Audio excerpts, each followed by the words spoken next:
ಗೀತಾ ಮಹಾತ್ಮೆ. ಆಶಾಪಾಶಶತೈರ್ಬದ್ಧಾಃ ಕಾಮಕ್ರೋಧಪರಾಯಣಾಃ ಈಹಂತೆ ಕಾಮಭೋಗಾರ್ಥಂ ಅನ್ಯಾಯೇನಾರ್ಥಸಂಚಯಾನ್.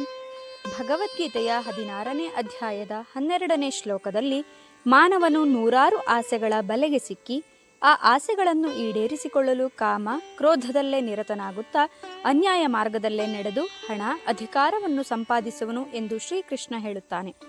ದುರ್ಯೋಧನ ದುಶ್ಯಾಸನರು ಅವರ ಜೀವನದುದ್ದಕ್ಕೂ ಅನೇಕ ಪಾಪ ಕಾರ್ಯಗಳನ್ನು ಮಾಡಿ ಮಡಿದರು.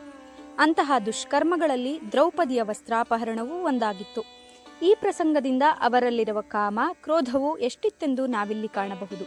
ಹಾಗೂ ಕೌರವರು ತಾವು ಸಂಪಾದಿಸಿದ ಐಶ್ವರ್ಯ, ಸುಖ, ಸಂಪತ್ತು ಮತ್ತು ಏನೇ ಕಾರ್ಯಗಳನ್ನು ಕೈಗೊಂಡರೂ ಕೂಡ ಅನ್ಯಾಯದ ಮಾರ್ಗದಿಂದಲೇ ಆಗಿದೆ. ಆಸೆಗೆ ತಕ್ಕಂತೆ ಪಾಶ ಎಂಬ ಮಾತಿನಂತೆ ಮನುಷ್ಯ ತಾನು ಎಷ್ಟರ ಮಟ್ಟಕ್ಕೆ ತನ್ನ ಆಸೆ ಆಕಾಂಕ್ಷೆಗಳನ್ನು ಈಡೇರಿಸಿಕೊಳ್ಳಲು ಹಂಬಲಿಸುವನೋ ಅಷ್ಟರ ಮಟ್ಟಿಗೆ ಅವನ ಕಾಮ ಕ್ರೋಧವೂ ಕೂಡ ಅಷ್ಟೇ ತ್ವರಿತದಿಂದ ಅದರ ಸುಳಿಯಲ್ಲಿ ಸಿಲುಕಿ ಬಲಿ ತೆಗೆದುಕೊಳ್ಳುತ್ತದೆ.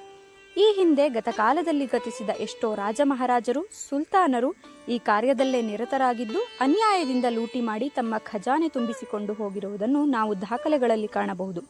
ಇದರಿಂದ ಈ ದೇಶವು ತನ್ನ ಸಂಸ್ಕೃತಿಯ ಮೇಲಾದ ದಾಳಿ, ಸ್ತ್ರೀಯರ ಮಾನಹಾನಿ, ದೌರ್ಜನ್ಯದಂತಹ ಅನೇಕ ಸಂಕಷ್ಟಗಳನ್ನು, ಅನ್ಯಾಯ ಅಕ್ರಮಗಳನ್ನು ಕಂಡಿದೆ. ಇಂದೂ ಕೂಡ ಕೆಲವು ದೇಶಗಳಲ್ಲಿ ಇಂತಹ ಕಾಮ ಕ್ರೋಧದಿಂದ ಅಂಧರಾದ ಎಷ್ಟೋ ಜನರು ಅಲ್ಲಿನ ಪ್ರಜೆಗಳ ಮೇಲೆ ಮಾಡುವ ದೌರ್ಜನ್ಯ, ದಬ್ಬಾಳಿಕೆಯನ್ನು ಕಾಣಬಹುದು. ಈ ವಿಷಯದಲ್ಲಿ ಭಗವದ್ಗೀತೆಯಂತಹ ಜ್ಞಾನ ಭಂಡಾರ ಕೊಟ್ಟ ನಮ್ಮ ದೇಶಕ್ಕೂ ಹಾಗೆ ಅದನ್ನು ಪ್ರಸಾರ ಮಾಡುತ್ತಿರುವ ಗೀತಾಜ್ಞಾನ ಯಜ್ಞಕ್ಕೂ ಚಿರಋಣಿಯಾಗಿರೋಣ. ಹರಿ ಓಂ.